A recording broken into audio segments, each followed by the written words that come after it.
All right, what's up, everyone? Thanks for tuning in to another one here on the coach's desk. We really appreciate you being here. So let's talk about the New York Grand Prix because we do the one with Elaine already. And yeah, man, the people, I'm going to get them feedback on that one there. So big up on yourself. So mainly I'll be focusing on Rasheed Broadbell in this one and Sandrey Davison. So we'll be talking about these two athletes, but we'll be mentioning other athletes that will be competing at the New York Grand Prix. So please remember to like, share, and subscribe. And they're talking about that. Sandrey and Barnes will be going up against a very good field at the New York Grand Prix.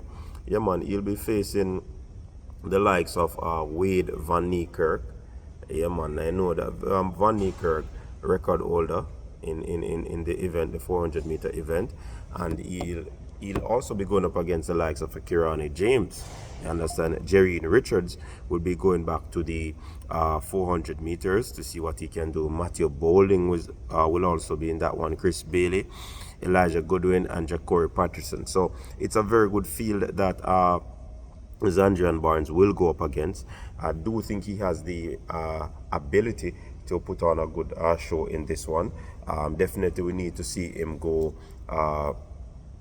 in the sub 45 region for us to be having any talks about him doing well, especially in terms as a quarter miler for Jamaica, because pretty much we're in some trouble there, you understand? But let's move on away from that and talk about some the other events that I want to make mention of before we get into the meat of the matter.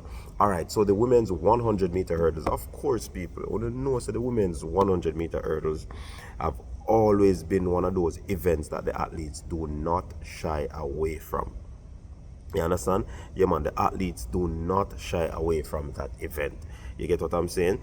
And the world champion Danielle Williams, she will go up against world record holder Toby Amerson. You understand? So it's going to be an epic one. Toby Amerson having a good season so far. Danielle is right there, if you ask me. And like I said before, you know, they always swing between hurdlers. And I love the fact that the hurdlers are always competing against each other, because being that it's a technical event, you need the races, you need the competition to work on things, what you can tweak, what you can adjust to ensure that you have the best race possible.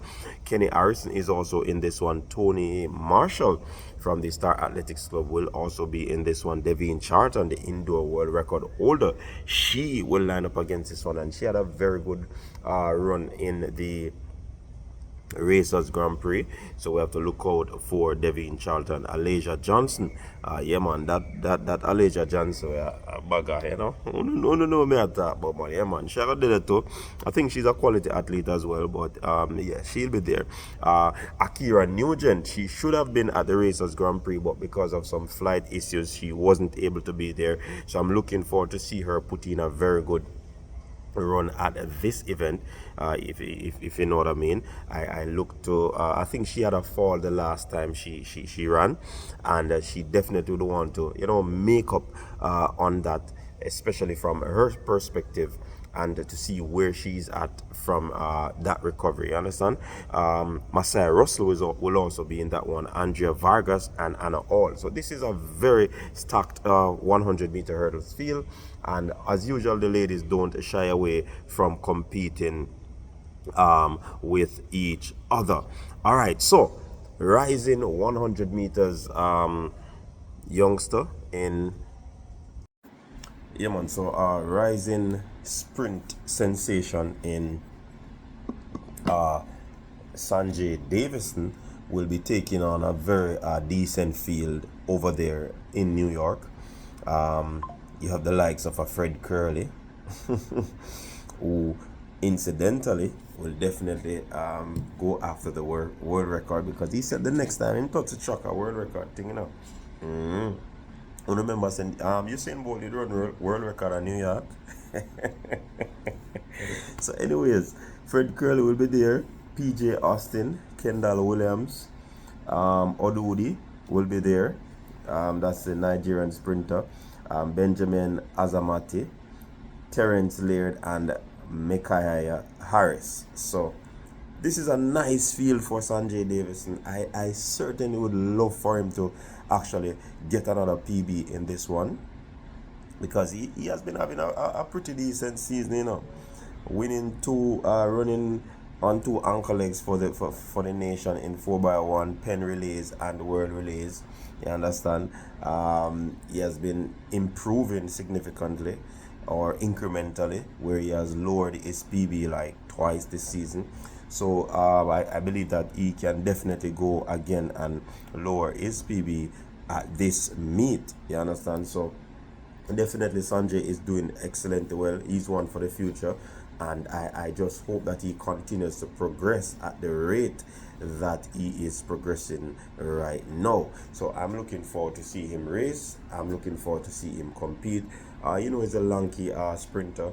Oftentimes these sort of sprinters don't come out of the blocks real quick, but definitely that top end speed that he possesses is certainly one to look out for mid-race. So let's see how Sandrey Davison will go about.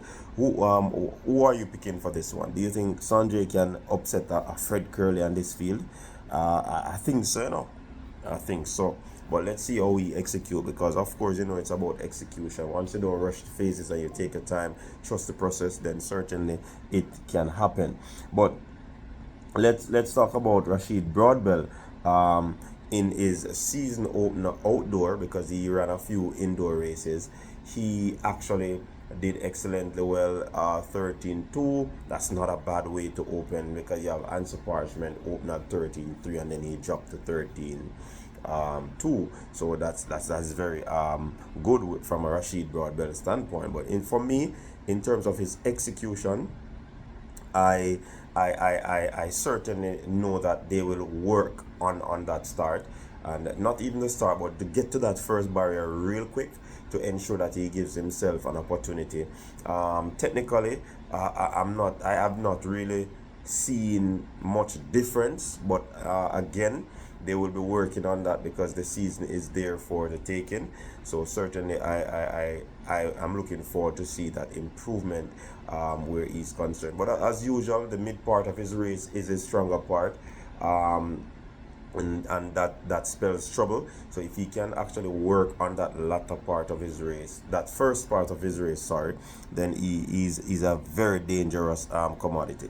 You understand? He'll be going up against Trey Cunningham again, who defeated him at the Racers Grand Prix. Daniel Roberts, who is second in the world right now, he will be facing him. Michael Dixon, Tyler Mason is his teammate, Cordell Tinch, Eric Edwards, and Rasheed Brown. This is a very good field, you understand?